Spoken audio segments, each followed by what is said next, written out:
আমি কোনটা মিথ্যে আর সত্য বলবো আপনার কাছ থেকে জ্ঞান নেব না। আমি আপনাদের প্রথমেই বলি যে আমি sir on behalf of West Bengal people a model bill and historic bill, the Aparajita Women and Child West Bengal Criminal Laws Amendment Bill 2024 কে সম্পূর্ণভাবে সমর্থন জানাতে আপনার অনুমতিতে আমি এখানে সমর্থনে কয়েকটি কথা বলতে এসেছি। আমি অপোজিশন লিডার যেগুলো বলেছেন, পয়েন্ট রেজ করেছেন, আমি প্রত্যেকটার উত্তর দেব। তার জন্য ধৈর্য ধরে আপনাকে শুনতে হবে। আমি প্রথমেই বলি, মাননীয় অধ্যক্ষ, সকল মাননীয় সদস্যা এই সভার এবং বাইরেও যারা আছেন, জানতে পাচ্ছেন, শুনতে পাচ্ছেন, প্রেস মিডিয়া সহ তারা আমার বিরোধিতা করলেও আমি কিন্তু তাদের বিরোধী নই।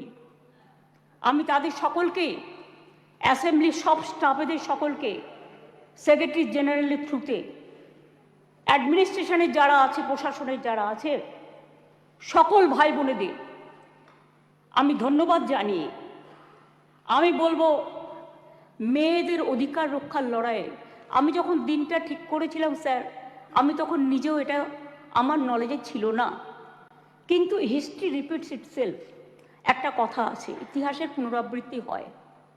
মেয়েদের অধিকার রক্ষার লড়াইয়ে আমি যখন এটা বলছি আমার গায়ে কাঁটা দিচ্ছে, তার কারণ এটা আমার আবেগ হচ্ছে। আপনারাও শুনলে আপনাদের গায়েও কাঁটা দেবে ঘটনাটা শুনলে। মেয়েদের অধিকার রক্ষার লড়াইয়ে 3রা সেপ্টেম্বর একটি ঐতিহাসিক দিন।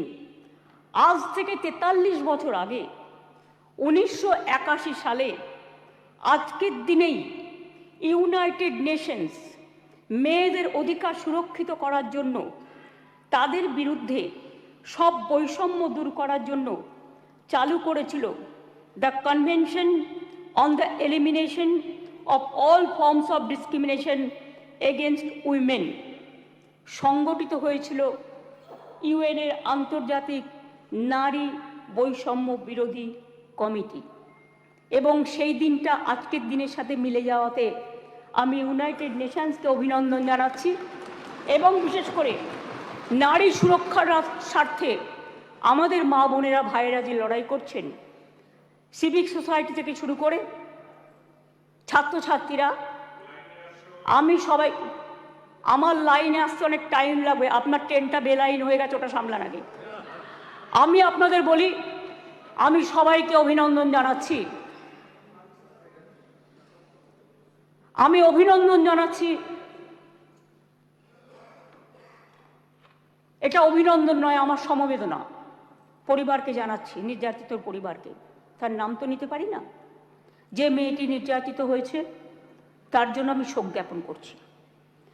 সাথে সাথে সারা ভারতবর্ষে যারা ধর্ষিতা হয়েছেন, যারা নির্যাতিত হয়েছেন, তাদের সকলের বিরুদ্ধে যে অত্যাচার হয়েছে, সেই অত্যাচারের করুণ কাহিনী আপনাদের একটি কথাতেও আমি শুনলাম না। তাদের সকলের ব্যাপারেও এই সভা শোক জ্ঞাপন করছে, এটা আমি আবেদন করব এবং তাদের পরিবারবর্গকে সমবেদনা জানাচ্ছি। ধর্ষণের মতো নিকৃষ্ট, নৃশংস, নক্কারজনক ঘটনার ক্ষেত্রে অত্যন্ত দ্রুত পুলিশি অনুসন্ধান ও বিচার প্রক্রিয়া সম্পূর্ণ করে দোষীদের কঠোর শাস্তি দেবার কথা আমরা বলছি। কেন বলছি তার নিশ্চয়ই কতগুলো কারণ আছে। যে কোনো শুভবুদ্ধি সম্পন্ন মানুষই কোনো রকম শর্ত ছাড়া নিঃশর্তভাবে এই বিলকে সমর্থন করবে আশা রাখি। ধর্ষণ মানবতার বিরুদ্ধে এক বড় অভিশাপ। ধর্ষকের নির্মম শাস্তি প্রাপ্য। যে সমাজে মেয়েরা ভালো থাকে না, সে সমাজ কখনো ভালো থাকতে পারে না। আমি বিদ্রোহী কবি নজরুলের ভাষায় বলি, বিশ্বে যা কিছু মহান সৃষ্টি চিরকল্যাণকর, অর্ধেক তার করিয়াছে নারী, অর্ধেক তার নর। মনে রাখবেন, আমার নিজেরও মনে রাখবেন, আমি মনে করি পারিবারিক কাউকে আমি একজনকে হারিয়েছি।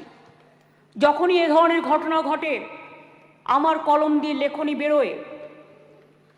দেখবেন একটি আমার কবিতার বই আছে, তার হেডিংটা আছে সে নেই, দিল্লিতে যখন অভয়াকাণ্ড হয়েছিল তার নামেই আমি ওই বইটি অর্পণ করেছিলাম। যতদিন এই তদন্তভার কলকাতা পুলিশের হাতে ছিল, মেয়েটি মারা গেছে 9 তারিখে, 9 আগস্ট। আমি সেদিন ঝাড়গ্রামে ছিলাম। তার ডেড বডি দাহ হয়েছিল রাত্রি 2:02 এরকম টেন্টেটিভলি নাগাদ, অর্থাৎ 3 তারিখ, এই 10 তারিখ। 12 তারিখে আমি নির্যাতিতার বাড়িতে গিয়েছিলাম। ইভেন যেদিন মারা যায় সেদিনও আমি ফোনে তার সাথে, তার বাবা মার সাথে কথা বলেছিলাম। আমাকে সিপি স্পটে ছিল, ধরিয়ে দিয়েছিলেন। আমি যখন গিয়েছিলাম নির্যাতিতর বাড়ি, তার আগে যিনি তদন্ত করছিলেন সেই অফিসারকে টোটাল অডিও, ভিডিও, সিসিটিভির ফুটেজ সব কিছু দিয়ে তার বাবা মার কাছে পাঠানো হয়েছিল, যাতে তারা সবটা জানতে পারেন, বাইরে প্রচার না করে। আমি যখন তার পরিবারের সাথে কথা বলি, তাদের আমি পরিষ্কার বলে এসেছিলাম, আজকে মঙ্গলবার, আজকে সোমবার, সম্ভবত আমি সোমবারই গিয়েছিলাম, সোমবার, যে আপনারা আমাকে রবিবার পর্যন্ত সময় দিন। যদি আমরা টোটাল তদন্ত করে সবাইকে অ্যারেস্ট করতে না পারি, যারাই যুক্ত, তাহলে আমি নিজে সোমবার, আগামী সোমবার, রবিবার পর্যন্ত দেখে আমি সিবিআইয়ের হাতে কেস তুলে দেবো। আমি নিজে গিয়ে বলে এসেছিলাম। তারা বলেছিলেন ঠিক আছে। আপনারা মনে রাখবেন, দ্রুত দোষীদের খুঁজে বার করার জন্য পুলিশ 12 ঘন্টা টাইম নিয়েছিল, যে মেন অ্যাকিউজটাকে অ্যারেস্ট করবার জন্য, এবং 164 জনের একটা সাইবার ক্রাইম টিম তৈরি করা হয়েছিল সমস্তটা খতিয়ে দেখার জন্য। আমরা পুলিশকে বলেছিলাম ফাস্ট ট্র্যাক আদালতে গিয়ে ফাঁসির আবেদন জানাতে, এবং সময়ও বেঁধে দিয়েছিলাম। কিন্তু মঙ্গলবার দিন সিবিআই হয়ে যায় কোর্টের অর্ডারে। ঠিক আছে, আমার কোনো তাতে প্রবলেম নেই, আমাদের কারোরই থাকার কথা নয়। আমরাও এখন we want justice from CBI. বিচার চাই, বিচার চাই, তো বিচারের শাস্তি দিক সিবিআই, ফাঁসি দিক সিবিআই, এটা আমরা চাই। আমি প্রথম থেকেই বলি, আমরা কিন্তু ফাঁসি চেয়েছি প্রথম থেকে। কেন চেয়েছি? আজকে যারা, আমি আইনের কথায় পরে আসছি, বিরোধী দলনেতা কতকগুলো কথা বললেন, রুলসে পরিণত করার দায়িত্ব কার্যকর হবে কি? গভর্নরকে, মাননীয় গভর্নরকে বলুন এটাকে সই করে দিতে বিলটা, তারপরে যদি কার্যকর না হয় তার দায়িত্ব আমাদের, তার দায়িত্ব আমাদের। আমি আবার বলি, উই ওয়ান্ট রেজাল্ট অলসো। আপনারা যেটা বলেছেন গভর্নমেন্ট ফাস্ট ট্র্যাক কোর্ট করেনি, আপনার বক্তব্যে বিরোধী দলনেতা বলেছেন। আমি মনে করি আপনার কথার উত্তরে আমার এটুকু বলার অধিকার আছে। এক সেকেন্ড, কারণ আমি সবই নিয়ে এসেছি সাথে, শুধু একটু অথেন্টিকেশনের জন্য কাগজগুলো আপনাদের অথেন্টিকভাবেই আমি বলবো।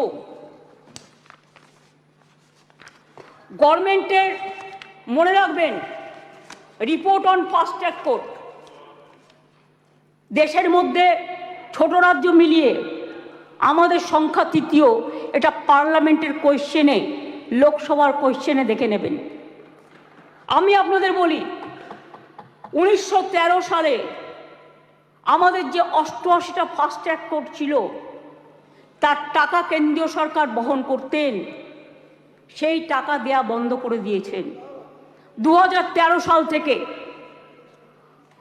তা সত্ত্বেও আমাদের রাজ্যে বর্তমানে 88টি ফাস্ট ট্র্যাক কোর্ট আছে। মহিলাদের জন্য 52টি ডেজিগনেটেড কোর্ট আছে, যাতে মহিলাদের বিরুদ্ধে সংগঠিত অপরাধের মামলাগুলোর দ্রুত বিচার হয়। এই কোর্টগুলো এখনো পর্যন্ত মোট 3,92,620টি কেস দায়ের করা হয়েছে। তার মধ্যে 3,11,479টি কেসের ডিসপোজাল এর মধ্যেই হয়ে গেছে। মহিলা সংক্রান্ত 7,000 কেস কোর্টে পেন্ডিং আছে, আমাদের কাছে পেন্ডিং নেই। এটা হলো ফাস্ট ট্র্যাক কোর্টের ব্যাপার বলি।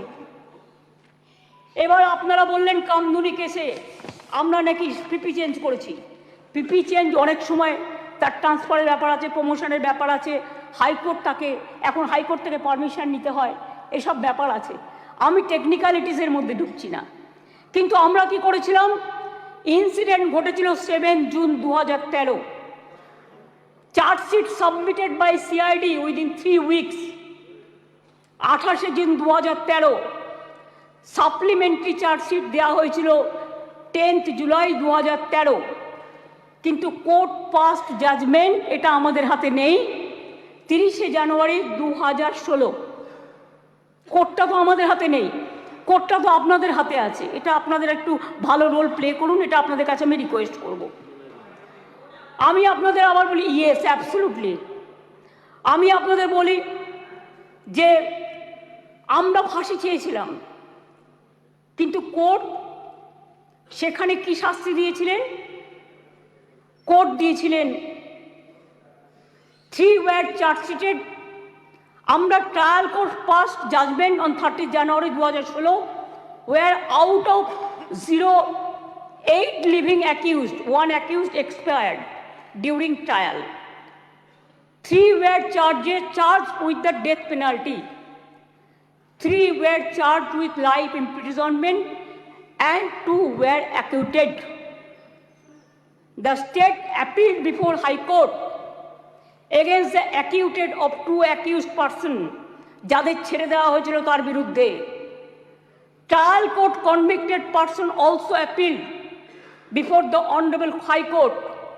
High Court passed judgment 6 October 2023। তাতে তারা শাস্তির ডেথ পানিশমেন্ট দেওয়ার বদলে 2 জনকে দিয়েছিলেন লাইফ কনভিকশন, 1 জনকে ছেড়ে দিয়েছিলেন, 3 জনকে 7 ইয়ার্স পানিশমেন্ট দিয়েছিলেন, আর অ্যাকিউটেড 2 জন ছিলেন, তার বিরুদ্ধে আমরা এসএলপি সুপ্রিম কোর্টে ফাইল করেছি এবং 9 অক্টোবর 2023 এটা এখন পেন্ডিং আছে সুপ্রিম কোর্টে। এটা আপনি আমাকে জিজ্ঞেস করেছিলেন রিগার্ডিং ফাস্ট ট্র্যাক কোর্ট এবং কামদুনি। আপনার উত্তরে এগুলো কোশ্চেনের উত্তর আমি এগুলো জানালাম, কারণ এটা আমার জানানোর অধিকার এবং দায়িত্ব। কারণ আমি মনে করি অপোজিশনেরও একটা দায়বদ্ধতা আছে সরকারকে তার কোশ্চেনের উত্তর দেওয়া। 3, আপনারা অনেক কথা বলতে বলতে হঠাৎ বলে ফেললেন ট্রেনেও রেপ হয়েছে। ট্রেনটা কার দায়িত্বে? রাজ্য সরকারের। ট্রেনের ভেতরটা রক্ষা করার দায়িত্ব আরপিএফ এর। Please realise, railway protection force. এটা রেলকেও দেখতে হবে, ঘটনাগুলো ঠিক নয়। মনে করুন আমি এবার আপনারা কিছু প্রেসিডেন্ট দিয়েছেন, দিতেই পারেন, কিন্তু আমি কোনো কাগজ দিচ্ছি না। তার কারণ খবরে কাগজ দিচ্ছি না, কারণ এগুলো নিজেদের তৈরি করা রিপোর্টও হতে পারে। আমি স্পিকার সাহেবকে বলবো ক্রস চেক করুন all of the fake news, maximum cross check করে আপনি যদি দেখেন correct information, I don't have any problem. কিন্তু যদি দেখেন wrong information, misleading information, disinformation and distorted information and destructive information and provocative information, then speaker has the right to deal it. মনে আছে আপনাদের? কেউ তো একবারও স্বীকার করলেন না উন্নাওয়ের কথা। 2017 সালে নাবালিকাকে ধর্ষণ করেছিলেন। আমি একজন বিধায়ক বলবো বিজেপি, কিন্তু আপনি বলতে বললেন আমি কিন্তু আপনার পার্টির নাম বলতাম না, সরি, এটা আপনি আমাকে বাধ্য করলেন বলতে, কারণ তিনি এখানে প্রেজেন্ট নেই তো বলে নামটা বললাম না। নামটা আমার কাছে আছে, আমি অ্যাসেম্বলি পার্লামেন্টে আমি সিস্টেমটা জানি। ধর্ষিতা মেয়ের বাবাকে তারপর বন্দি অবস্থাতেই হত্যা করেন ধর্ষকের বাবা, মানে ধর্ষক সেই বিধায়ক।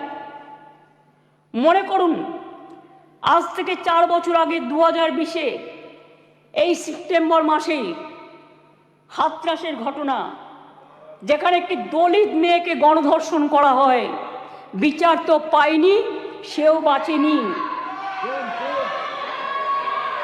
বিভিন্ন রাজ্যে চলছে একের পর এক ঘটনা।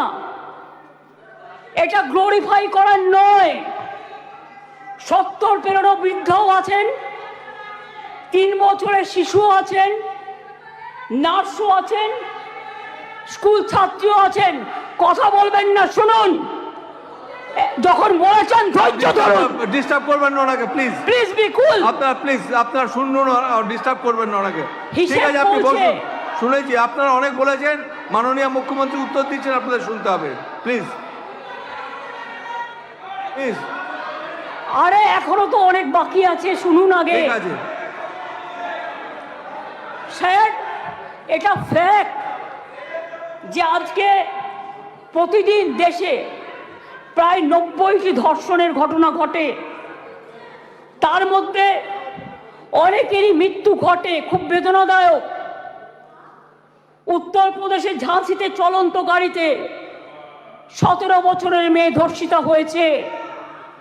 উত্তরপ্রদেশের বারবাকিতে 9 বছরের মেয়ে ধর্ষিতা হয়েছেন। শাহজাহানপুরে মহিলা ধর্ষণের শিকার হয়েছেন। বুলন্দ শহরে 6 বছরের মেয়েকে ধর্ষণ করেছেন। আগ্রা ইঞ্জিনিয়ারিং স্টুডেন্ট একটি মেয়ে ধর্ষিতা হয়েছেন। উত্তরাখণ্ডের নাট ধর্ষণ, 9 দিন পরে দেহ পাওয়া গেল। উড়িষ্যাতে ধর্ষণ হলো পেশেন্ট। মহারাষ্ট্রের বদলাপুরে 2 নার্সারির বাচ্চা সেক্সুয়ালি অ্যাসাল্টেড হলেন। মুম্বাইয়ের 13 বছরের মেয়েকে ধর্ষণ করা হলো। কোলাপুরে একটি বাচ্চা মেয়ে ধর্ষিতা হলো। আসামে 13-14 বছরের মেয়েকে গণধর্ষণ, যেখানে যে দোষী তাকে এনকাউন্টারে মেরে ফেলা হলো, বিচার হলো না। রাজস্থানের ঢোলপুরে গ্যাংরেপ, যোধপুরে 3 বছরের বাচ্চাকে ধর্ষণ। এই মানসিকতা দেখলে ঘৃণা লাগে। আমি বলি ছি ছি, যেই ঘটাক এই ঘটনা তাদের বলি লজ্জা লজ্জা লজ্জা। বলতে দিন আপনারা, এটা একটা জাতীয় লজ্জা। ধর্ষণ আজকে জাতীয় লজ্জার পর্যায়ে পড়ে গেছে। আসুন আমরা সবাই মিলে একমত হই। ধর্ষণের বিরুদ্ধে সমাজ সংস্কারের প্রয়োজন আছে, মানুষের জাগরণের প্রয়োজন আছে। এই বাংলা অনেক সমাজ সংস্কার করেছে। রাজা রামমোহন রায় যখন সতীদাহ প্রথা সংস্কার করেছিলেন, এখানে আইন পাশ হয়েছিল এই বাংলায়, তখন কিন্তু তাকে অনেকে মেরে মাথা ফাটিয়ে দিয়েছিলেন। কিন্তু মনে রাখবেন, রাজীব গান্ধী যখন প্রধানমন্ত্রী ছিলেন, এই আইনটা অল ইন্ডিয়া আইন হিসেবে সতীদাহ প্রথা নিবারণটা পাশ হয়েছিল। ঈশ্বরচন্দ্র বিদ্যাসাগর, মনে রাখবেন, বাল্য বিবাহ বন্ধ, বিধবা বিবাহ প্রচলন করেছিলেন। সতীদাহ প্রথা নিবারণের জন্য রাজা রামমোহন রায় করেছিলেন এবং এই আইন এখানে পাশ হয়েছিল। তারপরে রাজীব গান্ধী যখন প্রধানমন্ত্রী ছিলেন, তখন দিল্লিতেও পাশ হয়েছিল পার্লামেন্টে। এটা এখন অল ইন্ডিয়া আইন। কি মিহির গোস্বামী, তুমি যখন কংগ্রেস করতে তুমি জানতে না? এটা জিজ্ঞেস করুন। যদি একটা ব্যাধি হয়, ব্যাধিটাকে সারাতে হবে। মনে রাখবেন, এই অনুযায়ী দেশের ধর্ষণের ঘটনায় সাজার হারও খুব কম। কেন সাহস পাচ্ছে এত? এটা আমাদের উপলব্ধি করতে হবে। ক্রাইম ইন ইন্ডিয়া 2022-এর তথ্য অনুযায়ী দেশের বিভিন্ন প্রান্তে ধর্ষণের ঘটনায়, সব রাজ্যেই পুলিশ আছে, সেন্ট্রালেও আছে, ধর্ষণের ঘটনায় গড়ে 76% ক্ষেত্রে পুলিশ তদন্ত শেষ করে চার্জশিট জমা দিতে পেরেছে।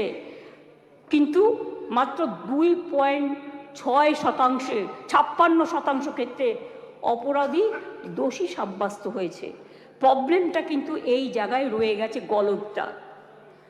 ধর্ষণ রোধে দ্রুত বিচার এবং কঠোরতম সাজার দাবি জানিয়ে আমি 2টো চিঠি ইতিমধ্যেই প্রধানমন্ত্রীকে লিখেছি।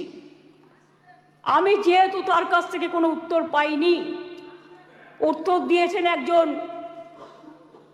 উইমেন অ্যান্ড চাইল্ড ডিপার্টমেন্টের মিনিস্টার, কিন্তু তিনি যে উত্তর দিয়েছেন সেটাকেও কাউন্টার করে আমি প্রধানমন্ত্রীকে জানিয়েছি।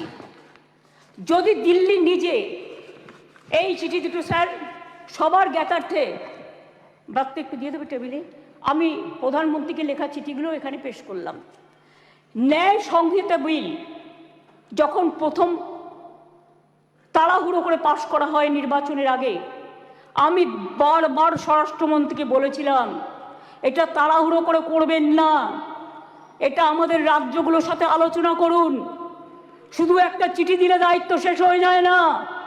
আমি অনেকবার অপোজ করেছি যে এটা কিন্তু রাজ্যকে কনসাল্ট করা হয়নি, মনে রাখবেন। তাছাড়াও আমি বলেছিলাম নতুন গভর্নমেন্ট আসুক, তাদের সাথে আলোচনা করুন, লোকসভায় আলোচনা হোক, রাজ্যসভায় আলোচনা হোক, বিরোধী দলের সাথে আলোচনা হোক, সরকারি দলের সাথে আলোচনা হোক, তারপরে এটা আপনারা করুন।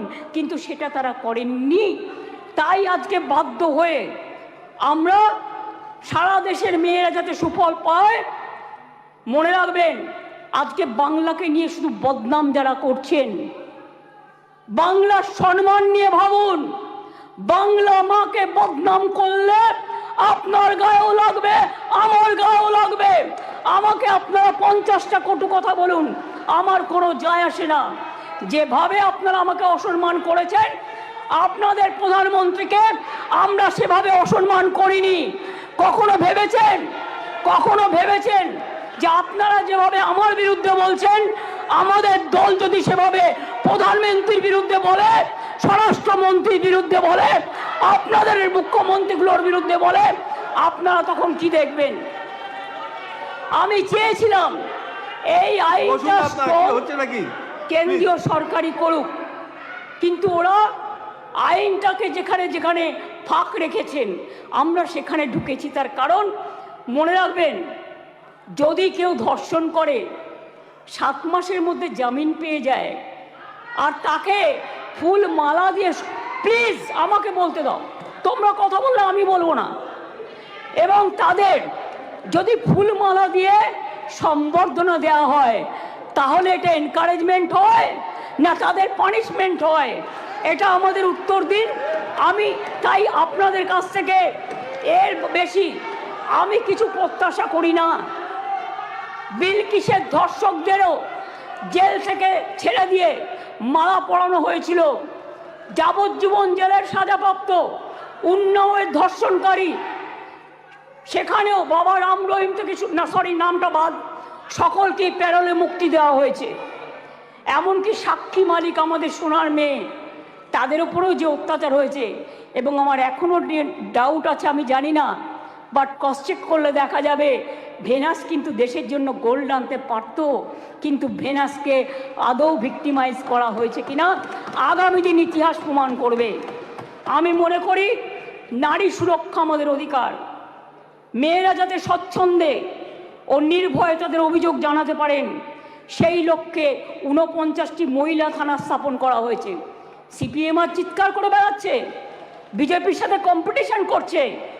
আমি ওয়ান না বিজেপি ওয়ান? আজকে সিপিএমএল আজকে কম্পিটিশন করে বেড়াচ্ছে, আমি ওয়ান না বিজেপি ওয়ান? শুনুন, মনে রাখবেন সিপিএমের 34 বছরের আমলে একটা মহিলা থানা ছিল না। আমরা 49টি মহিলা থানা আমরা ইতিমধ্যেই করেছি। 2011 সালের আগে কোনো মহিলা থানা বাংলায় ছিল না। মনে রাখবেন বিচার ব্যবস্থায় গতি আনতে আমরা 88টি ফাস্ট ট্র্যাক কোর্ট করেছি, 62টি পস্কো কোর্ট করেছি, এখনো 10টি পেন্ডিং আছে, সেটা হচ্ছে হাইকোর্টের কাছে, আমাদের কাছে নয়। প্লিজ আন্ডারস্ট্যান্ড, হাইকোর্টকে বলুন এটা তাড়াতাড়ি করে দেওয়ার জন্য।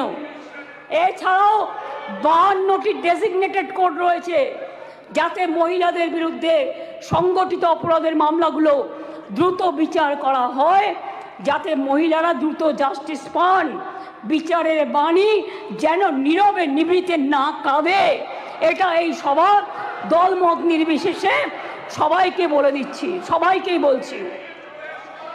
কেন্দ্রীয় সরকারই বলছে বাংলাদেশের সারা ভারতবর্ষের মধ্যে কলকাতা সবচেয়ে নিরাপদ শহর। মনে রাখবেন, কলকাতায় উত্তরপ্রদেশে 7 লক্ষ নারী নির্যাতনের ঘটনা ঘটেছে, গুজরাটেও 5 লক্ষ নারী নির্যাতনের ঘটনা ঘটেছে, আর বাংলায় যারা রেকর্ড করেছে তারাও 1.5 লক্ষর কাছাকাছি আছে, কিন্তু সেখানে বিচার হচ্ছে, বিচার পাচ্ছে।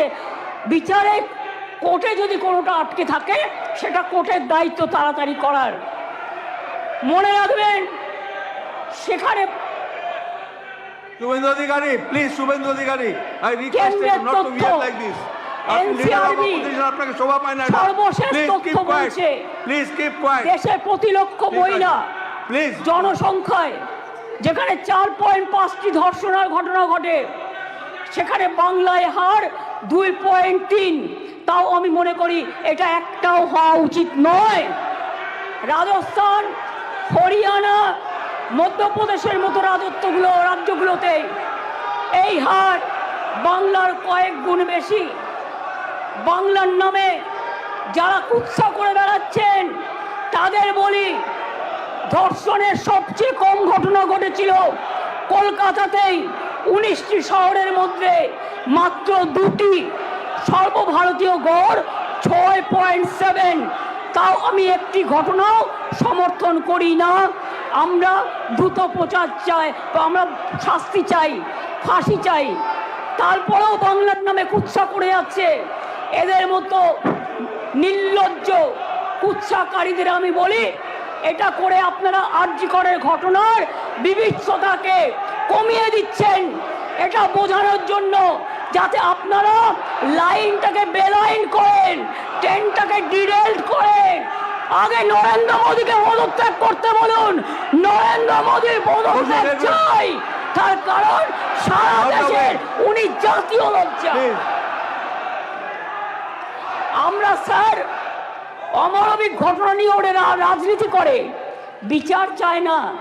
ভারতীয় ন্যায় সেই কারণেই দ্রুত বিচারের জন্য ভারতীয় ন্যায় সংহিতার কয়েকটি ধারায় সংশোধন করে আমরা ধর্ষণের ঘটনার অপরাধে প্রমাণে সর্বোচ্চ মৃত্যুদণ্ডের সাজা প্রস্তাব করেছি। ন্যায় সংহিতা একটা নতুন আইন 64/1, 64/2, 66, 70 এবং 71 নম্বর ধারার ক্ষেত্রে সংশোধনী এনে এই ধরনের অপরাধ প্রমাণে সর্বোচ্চ মৃত্যুদণ্ডের বিধান আনা হয়েছে এই বিলে। ধর্ষণ বা যৌন নিগ্রহের শিকার কোনো মহিলা বা শিশু পরিচয় কোনোভাবে যেটা প্রকাশ্যে না আসে, আগে তো বিলটা পাস হোক, তারপরে তো রাজ্যপাল সই করলেই এটা হয়ে যাবে রেজাল্ট। আইন সংশোধনের মাধ্যমে আমরা সেটাও করতে চাই। এটাও চাই যাতে আদালতের অনুমতি ছাড়া এই ধরনের মহিলা বা শিশুর পরিচয় কোনোভাবেই বিচার প্রক্রিয়া শেষ না হওয়া পর্যন্ত এগুলো নিয়ে আলোচনা প্রকাশ্যে না আসে। স্যার, ভারতীয় ন্যায় সংহিতার 72 এবং 73 নম্বর ধারা সংশোধন করে এর জন্য আমরা 3 থেকে 5 বছরের সাজার প্রস্তাব রাখছি। মনে রাখবেন, বাংলা প্রীতিলতা ওয়াদ্দারের মাটি, মাতঙ্গিনী হাজরার মাটি, কল্পনা দত্ত, বীণা দাস, সুনিতা চৌধুরী, মাদার টেরিজার মাটি। এই মাটি সারা দেশকে পথ দেখায়, পথ দেখাবে। কেউ কেউ বলছে আমরা নাকি আইন করতে পারি না। আমি তাদের জ্ঞানের জন্য বলছি, এটা সর্বৈব মিথ্যা। রাজ্য চাইলে আইন আনতেই পারে, সংবিধান আমাদের সেই অধিকার দিয়েছেন। ভারতীয় সংবিধানের যুগ্ম তালিকায় আইটেম নম্বর 1-এ ফৌজদারি আইনের উল্লেখ আছে। সেক্ষেত্রে রাজ্য চাইলে আইন আনায় কোনো বাধা নেই। অন্ধ্রপ্রদেশও আনছে, মহারাষ্ট্রও আনছে, তারাও ক্রিমিনাল ল সংশোধন করে আনতে চলেছে। এখানেও তো আপনাদের সরকার আছে, আমরা তো বাধা দিইনি। তার রাজ্য বাঁচাতে সে আইন আনতেই পারে। আমি আপনাদের বলি, এটা রাজ্যপালের কাছে অনুমোদনের জন্য পাঠাবেন, তারপরে রাজ্যপাল সই করে এটা পাঠাবেন, রাজ্যপাল মাননীয় রাষ্ট্রপতির কাছে পাঠাবেন। এটা মাথায় রাখবেন। আমি আপনাদের কাছে এবার বলি, এই আইন কি করবে? এই আইনটা অ্যামেন্ডমেন্ট করছি আমরা এই কারণে, সব তো করছি না, মাত্র কয়েকটি ধারা, শুনুন না একটু, শুনুন না একটু, হাত জোর করে বলছি শুনুন, মা বোনদের জন্য শুনুন, নারী নিরাপত্তার জন্য শুনুন, হাত জোর করে বলছি।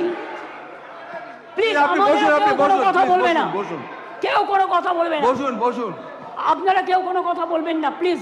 আমার একটু টাইম লাগতেই পারে, কারণ আমার অপোজিশন লিডারের কোয়েশ্চেনের উত্তর দিতে হবে। আপনি বসুন প্লিজ, থ্যাংক ইউ সিট। মনে রাখবেন, এই নতুন বিলের তাৎপর্য তিনটি। তাৎপর্যটা বুঝুন।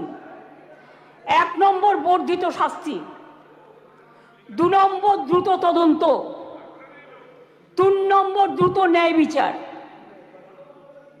নতুন আইন সুনিশ্চিত করবে যে ধর্ষণ এবং নারী শিশুর প্রতি সকল যৌন হিংসায় শাস্তি হবে কঠোরতম।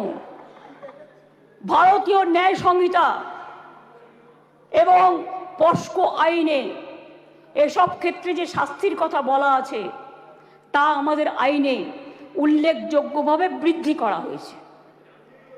ধর্ষণ ও গণধর্ষণের ক্ষেত্রে ভারতীয় ন্যায় সংহিতার যে শাস্তির কথা বলা হয়েছে 10 থেকে 20 বছরের সশ্রম কারাদণ্ড এবং ক্ষেত্র বিশেষে যাবজ্জীবন সশ্রম কারাদণ্ড। আমরা এটাকে করছি আমৃত্যু সশ্রম কারাদণ্ড থেকে গুরুতর থেকে ক্ষেত্রে এমনকি প্রাণদণ্ড, এইটুকুই আমরা চেঞ্জ করেছি। ধর্ষণ বা গণধর্ষণের ফলে নির্যাতিতার মৃত্যু হলে বা নির্যাতিত সম্পূর্ণ ভেজিটেবল হয়ে গেলে ভারতীয় ন্যায় সংহিতায় এর শাস্তি বলা আছে 20 বছরের সশ্রম কারাদণ্ড এবং ক্ষেত্র বিশেষে যাবজ্জীবন সশ্রম কারাদণ্ড। আমরা এটাকে করেছি প্রাণদণ্ড ও জরিমানা। এ প্রসঙ্গে বলি, এমনকি আর্থিক জরিমানার কথাও বলা হয়েছে যে ধর্ষিতা বা নির্যাতিতার চিকিৎসাগত অথবা তার নিকটাত্মীয়ের সামাজিক ও মানসিক পুনর্বাসনেও সেটা সহায়ক হয়। অ্যাসিড আক্রমণের ক্ষেত্রে অনেক সময় দেখবেন মেয়েদের অ্যাসিড ছুঁড়ে মারে। অ্যাসিড আক্রমণের ক্ষেত্রে ভারতীয় ন্যায় সংহিতার এর শাস্তিতে বলা আছে 10 বছরের সশ্রম কারাদণ্ড, ক্ষেত্র বিশেষে যাবজ্জীবন সশ্রম কারাদণ্ড এবং ফাইন। আমরা এই শাস্তি বাড়িয়ে করেছি, আরজি করার জন্যই তো এটা হচ্ছে, আমৃত্যু কারাদণ্ড এবং ক্ষেত্র বিশেষে প্রাণদণ্ড। দ্রুত তদন্ত করবার জন্য অপরাজিতা টাস্ক ফোর্স নামে এই আইন পাশ হয়ে গেলে একটি বিশেষ পুলিশ বাহিনী তৈরি করা হবে। এই ধরনের অপরাধের দ্রুততম তদন্তের জন্য প্রাথমিক রিপোর্ট আসার পরে 21 দিনের মধ্যে তদন্ত সমাপ্ত হবে। খুব ব্যতিক্রমের ক্ষেত্রে বড়জোর 15 দিন পর্যন্ত তদন্ত সীমা বাড়ানো যেতে পারে। শিশুদের জড়িয়ে কোনো অপরাধ সংগঠিত হলে সাক্ষ্য সংগ্রহ হবে 7 দিনের মধ্যে। দ্রুততম বিচারের স্বার্থে বিশেষ আদালত তৈরি হচ্ছে। চার্জশিট জমা দেওয়ার 30 দিনের মধ্যে ট্রায়াল শেষ করতে হবে। দ্রুততম বিচারই নির্যাতিতার মানসিক স্বাস্থ্য পুনরুদ্ধারের পক্ষে শ্রেষ্ঠতম পদক্ষেপ। আমি এখনো বলি যে আমরা নির্ভয়া ফান্ডের যে টাকা এসেছিল তাতে 60% কেন্দ্র দেয়, 40% আমরাও দিই। ইতিমধ্যেই আমরা এখনো কেন্দ্রের কাছ থেকে যা আমরা পেয়েছি 108 কোটি 79 লক্ষ, তার মধ্যে 81 কোটি 82 লক্ষ টাকা আমরা পেয়েছি, যেটা প্রাপ্য ছিল। অর্থাৎ কেন্দ্রের কাছে এখনো 26 কোটি 97 লক্ষ টাকা বাকি আছে। কেন্দ্রের কাছ থেকে যে টাকা আমরা পেয়েছি তার কাজ পুরোটাই করা হয়েছে। 72% টাকার ইউসিও জমা পড়েছে, বাকি টাকার কাজ দ্রুত গতিতে চলছে। এতে গেল কেন্দ্রের থেকে প্রাপ্য টাকার হিসেব। এবার আসি স্টেট শেয়ারে। নির্ভয়াতে রাজ্য 54,55,00,000 টাকা ইতিমধ্যেই দিয়েছে। এর মধ্যে 66% টাকা খরচাও হয়ে গেছে। রাজ্য এক্ষেত্রে আরও 17,98,00,000 টাকা এই ক্ষেত্রে রাজ্য আরও দেবে। তাছাড়াও আমি মনে করি যে কিছু কিছু হসপিটালে এটা ফ্যাক্ট, আগেকার দিনে তৈরি হয়েছে মেডিকেল কলেজগুলো, কিছু ডাক্তার কিছু নার্সদের যাওয়ার জন্য যে রাস্তাগুলো আছে গাছে ঢাকা বা অনেকটা খালি, এগুলো আমরা করিনি, অনেক দিন দীর্ঘদিন আগেকার। কিন্তু আমি অলরেডি হেলথ সেক্রেটারিকে ডেকে বলেছি, প্রিন্সিপাল সেক্রেটারিকে, প্রত্যেকটা রাস্তা তোমরা চেষ্টা করো কভার আপ করার, যেখান দিয়ে নার্স মহিলা ডাক্তাররা যাতায়াত করে বা অন্য ডাক্তাররাও। হয়তো একটু টাইম লাগবে, কিন্তু আমি 100 কোটি টাকা দিয়েছি, এর জন্য স্যাংশন করেছি আমরা। সিসিটিভি লাগাও সব জায়গায়, এবং যে জায়গাগুলো কভার করবে সেখানে আলো দাও। এছাড়াও যেখানে রেস্টরুম নেই সেখানে রেস্টরুমও করে দাও। তাছাড়াও আমরা একটা নারী সুরক্ষা, যেটা রাত্রি সাথী করেছি, যেখানে পরিষ্কার বলা হয়েছে যে মহিলারা যত কম সম্ভব 12 ঘন্টা ডিউটি করবে। যদি এমার্জেন্সি থাকে তার ডিউটি ডাক্তার বাড়াবে। তার কারণ মেয়েদের মনে রাখতে হবে কেন করেছি, সেটা আমাদের ব্যাপার। আপনি কেন কথা বলছেন? আমরা এই কারণে করেছি মেয়েদের সুরক্ষার জন্য। যারা রাতে কাজ করতে চায় তারা অ্যালাউড। Problem, please listen